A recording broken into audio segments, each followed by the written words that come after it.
Assalomu alaykum. Bugun Mirabror Usmonov xayriya fondi tomonidan qizlarimni tekshirtirib berishdi. Bizani olib kelganlarga ham, bu klinikaga ham, hammaligiga kattakon rahmat.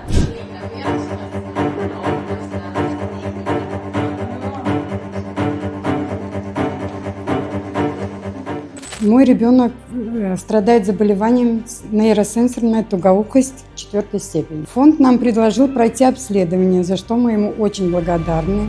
Я хочу принести слова благодарности благотворительному фонду имени Мираброра Усманова.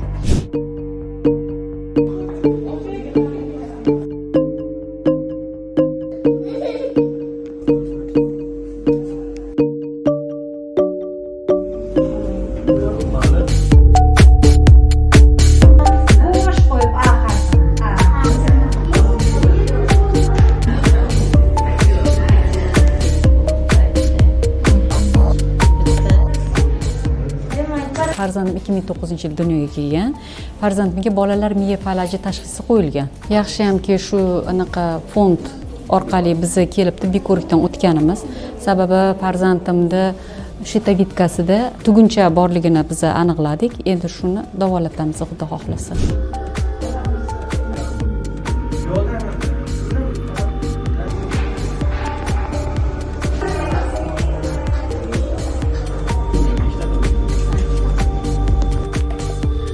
Nimalar yeganingiz ko'rib olamiz. Ko'ramizmi? Mana bugun biz Mirabror Usmonov nomidagi xayriya fondini homiyligi asosida tashkil etilgan tibbiy ko'rikdan o'tish uchun tashrif buyurdik. Bugun bizga bu yerda turli diagnostik tekshiruvlarni o'tkazishga yordam qilishdi.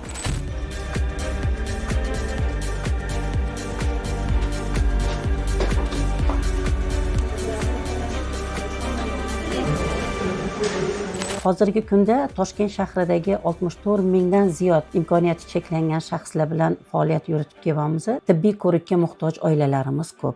Biz ko'p yillardan beri xalqaro tashkilotlar bilan ishlaganmiz. Mirabror Usmonov xalqaro xayriya jamoat fondi tomonidan biz ko'plab ishlar qilyapmiz. Hozir ularning yordamlari bilan va shu bilan birgalikda Mirabror Usmonov nomidagi xalqaro xayriya jamoat fondi bizga o'zligini tashabbuslari bilan chiqib, xususiy tibbiy klinikalardan birida bepul tibbiy ko'rikdan o'tkazishga ko'mak berildi.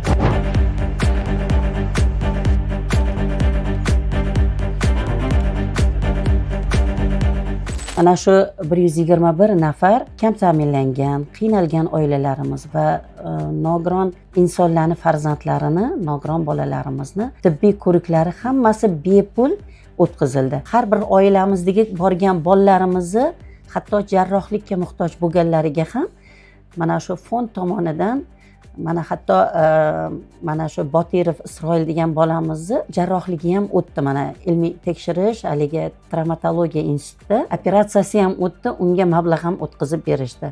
Va shu bilan birgalikda mana yurak xastaligi bilan bo'lgan bolalarimizga ham mana hozir shu operatsiyalarni, jarrohliklar uchun mablag' ajratishga tayyor turishibdi.